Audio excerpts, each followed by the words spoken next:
दोस्तों, इंसान अपने शुरुआती दौर से गुफाओं में जिंदगी बसर करता रहा है, जहां पर वो अपने खाने पीने का सामान जमा करते और शिकार करके लाते। दुश्मनों के हमले से बचने के लिए भी इंसान इन गुफाओं यानी गारों में छुपा करते थे। बहुत से लोगों का ये मानना था कि इनका गुफाओं में उनके मरने वालों की रूहें रहा करती हैं। उनका ये भी मानना था कि इन गुफाओं से दूसरी दुनिया के रास्ते जाते हैं, जहाँ वो रूहें दूसरी दुनिया का सफर करती है। दोस्तों, एक गुफा ऐसी भी है जिसका जिक्र कुरान में आया है, जहां पर अल्लाह के नेक बंदे कई सौ सालों तक सोते रहे, जिन्हें असहाबे कहफ के नाम से जाना जाता है। आज से हजारों साल पहले रोम के शहर में एक जालिम और मुशरिक बादशाह की हुकूमत थी, जिसका नाम दकियानूस था। हुकूमत में जो शख्स बुत परस्ती न करता था, उसे वो कत्ल करवा देता था। उस शहर में कुछ नौजवान रहा करते थे जिन्होंने बुत परस्ती से इनकार कर दिया था। जब बादशाह को इन नौजवानों की खबर मिली तो उसने उन्हें अपने दरबार में बुलाया। जब वे बादशाह के सामने हाजिर हुए तो उन्होंने कहा कि हम एक अल्लाह के सिवा किसी के आगे सर नहीं झुकाएंगे।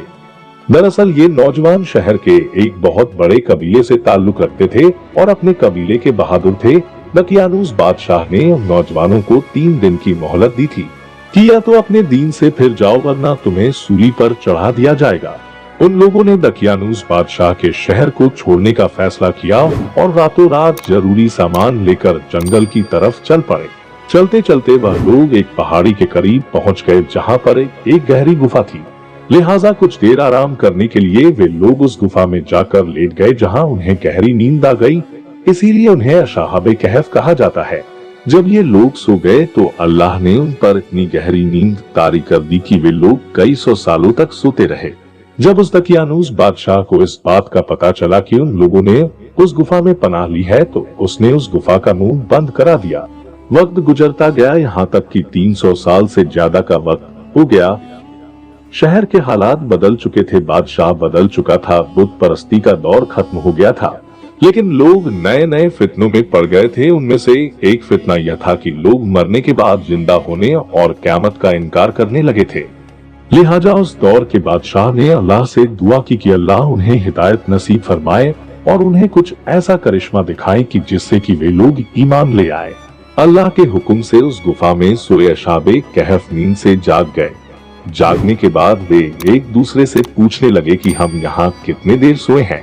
उनमें से एक ने कहा कि 1 दिन और एक ने कहा शायद 1 दिन से भी कम। उन्हें इस बात का बिल्कुल भी अंदाजा नहीं था कि बाहर की दुनिया बिल्कुल बदल चुकी है और वो यहाँ कितने सालों से सोए हुए हैं। जब उन्हें भूख लगी तो उनमें से एक आदमी को चांदी के सिक्के लेकर बाजार गया तो हैरान रह गया। उसने उस बाजार को बिल्कुल बदला हुआ पाया। शहर बदल चुका था, मकान बदल चुके थे, यहाँ तक कि लोगों के पहनने के कपड़े भी बदले हुए थे और कोई पहचान वाला नजर नहीं आता था। वो एक दुकान पर गया और उसने उस दुकानदार को चांदी के सिक्के दिए और खाने के लिए कुछ मांगा, तो वो दुकानदार उन चांदी के सिक्कों को देखकर हैरान रह गया और उससे बोला कि ये चांदी के सिक्के तो सैकड़ों साल पहले बंद हो गए हैं। असहाबे कहफ का वो साथी कहने लगा कि नहीं, ये सिक्के तो इसी दौर के हैं। इस बहस की वजह से वहाँ भीड़ इकट्ठा हो गई। उस शख्स ने कहा कि दकियानूस बादशाह कल हमें कत्ल करने वाला था और हम उससे भागकर एक गुफा में छुप गए थे। लोगों ने उसे बताया कि दकियानूस बादशाह को मरे हुए 300 साल से ज्यादा का वक्त हो चुका है और ये बेदरूस का जमाना है।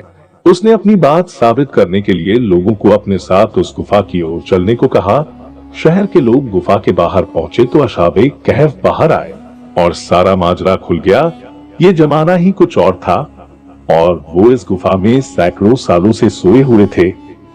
इतने में बादशाह बेदरूस भी वहां पहुंच गया। जब उसने गुफा के करीब जमीन खुदवाई तो वहां से एक संदूक बरामद हुआ, जिसमें सारा माजरा लिखा हुआ था।